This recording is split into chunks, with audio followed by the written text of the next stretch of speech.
guys, and welcome back to my channel. So today I thought I would do my first pregnancy update and talk to you guys about what symptoms I've been experiencing between weeks 1 and 13, which would be my first trimester.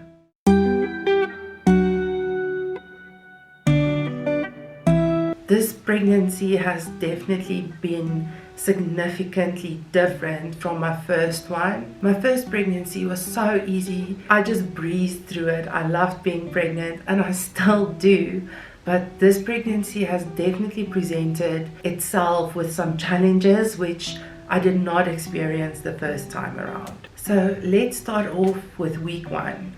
And week 1, most people don't even know that they're pregnant, and it was the same for me. I did not do a pregnancy test at that stage, and I did not know that I was pregnant yet. I also told myself that I wasn't going to do a pregnancy test before I did not actually miss my period, just because I knew the disappointment that I felt in the past when I did do a pregnancy test too early, and I didn't want that to happen this time around. So week 1, I didn't experience anything very significant.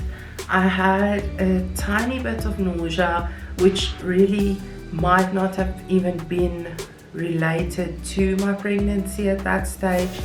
And another symptom that I had was some insomnia. But other than those two symptoms, there really wasn't anything noticeable. And I know my body quite well, and because I knew we were trying to get pregnant, I was quite aware of any changes in my body at that stage. And even though I was so aware, those were the only two that I was experiencing so early. In my second week of pregnancy, I experienced some lower back pain, and something that was really significant that I definitely noticed immediately was some tender breasts. My insomnia also continued through week 2, and I also experienced or started experiencing the pregnancy fatigue that if you've been pregnant before you might know quite well. One of the strangest symptoms that I did notice was in week 2, and it was that my body felt much more sensitive than it normally did, and I felt like I was bruising really easily. The smallest bump, or if someone was even touching my arm or my hand, I felt like it was sore and that I was bruising from it. And the second strange symptom that was a little bit out of the ordinary that I did experience was hot flashes. We were still at the end of summer, and I am usually not someone who gets hot easily, but I was getting hot so frequently, and I just felt like I was sweating all the time. So this was definitely unusual for me and my body. In week 2, my nausea definitely faded away. So let's get to week 3.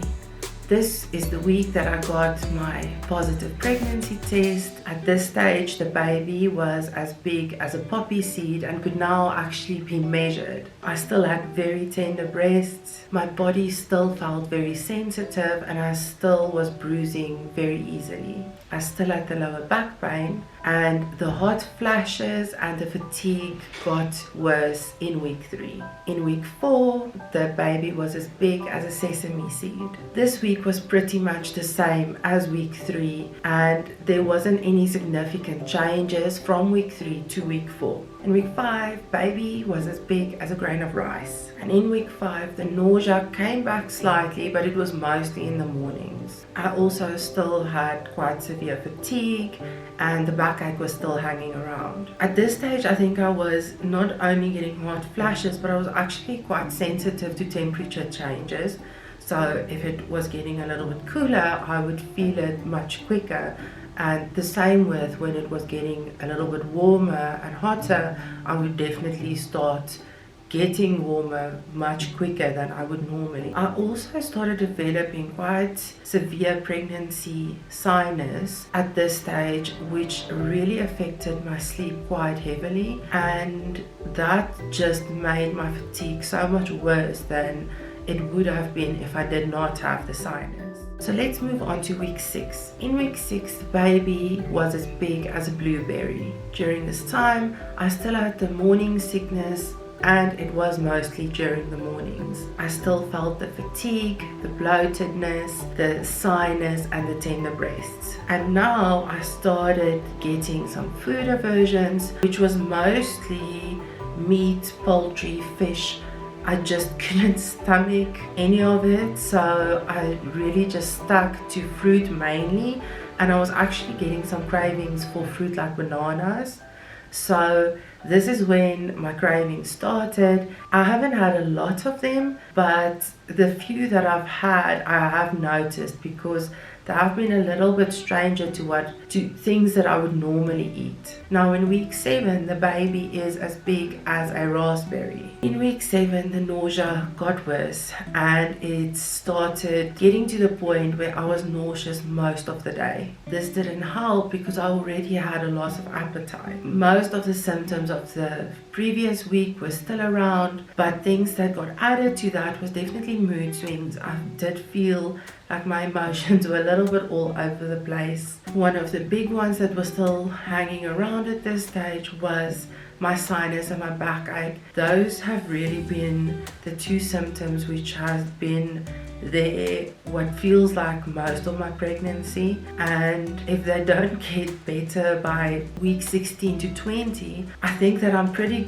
much gonna have to make peace with them being around for the rest of this pregnancy. By week 7, you could also definitely start seeing a clear bump. In week 8, the baby was as big as a grape. And in week 8 was also definitely when my morning sickness hit its peak. The morning sickness was there all day long, and I could just not eat most food. I still had fatigue, still had tender breast, still had backache, still had sinus, and my food aversions actually went into drinks as well. So I couldn't have tea anymore, and I couldn't have coffee anymore because I just couldn't stomach them.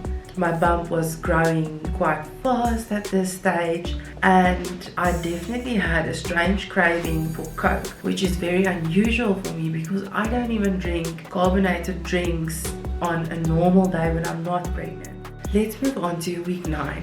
In week 9, the baby was as big as a date. This week was pretty much the same as week 8. I was feeling absolutely miserable, and by this stage I realized that my backache was not just normal lower back pain, but that it was actually sciatic nerve pain. If you do not know anything about sciatic nerve pain, it comes in different severities for different people. It usually shows up during pregnancy, and it is a pain that basically stretches from your lower back down into your hips, back down the back of your leg, and it makes it really difficult to move around, to stretch, to function. Then we moved on to week 10, where the baby was now as big as a fig. My fatigue definitely got the better of me, and it definitely got worse because I wasn't sleeping well as a result of the really bad sinus I was having at night, and also the sciatic pain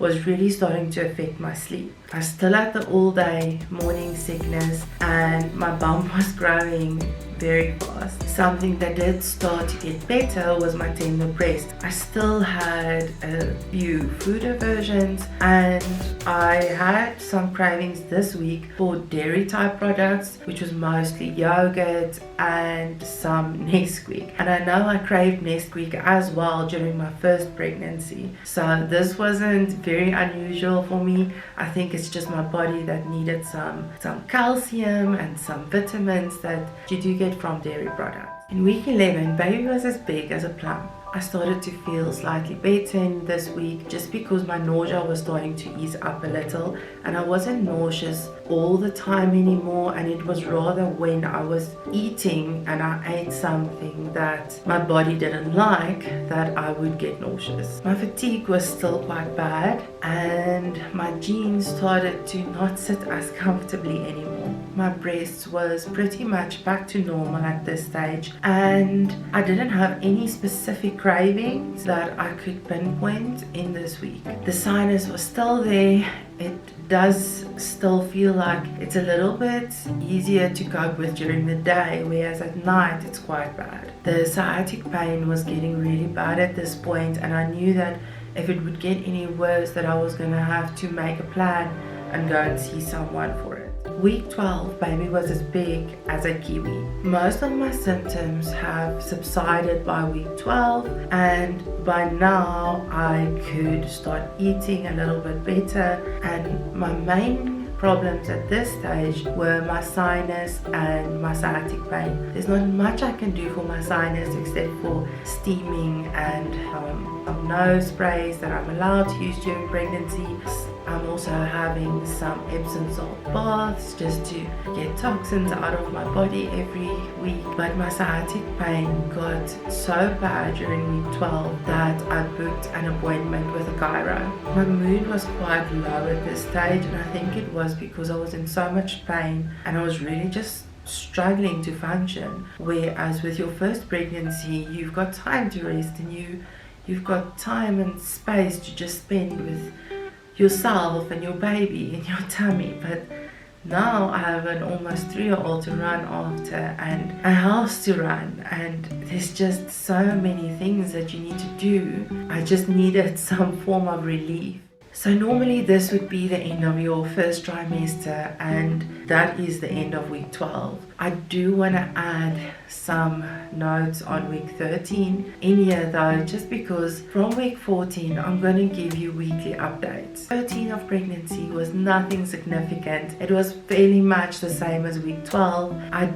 My mood did lift a little bit. I am now in week 14, and from here on out I'm going to be giving you weekly updates of my pregnancy. I know that there was a lot of repetition of symptoms in these first 12 weeks, and that's how pregnancy goes, and especially in your first trimester, I think that's when you experience the most significant symptoms, and that's all normal because that's when all your hormones are changing and your body's changing and getting ready for pregnancy.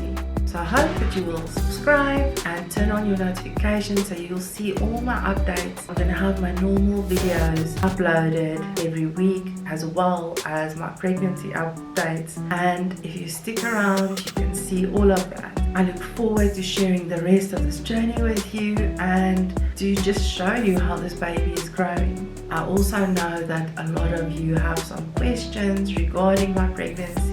I think one of the main questions I've been getting is if we are planning to find out the sex of the baby. But if you have any questions, let me know down in the comments below, or you can send me a DM on Instagram and I can answer your questions in either a video or on those platforms. I hope that you're going to have a fantastic day, and I'm sending only good vibes your way. I'll see you in the next one. Bye guys. What if your sweetness could reach everyone? There'd be no wars. Maybe the birds will sing about your heart. Maybe the trees will whisper the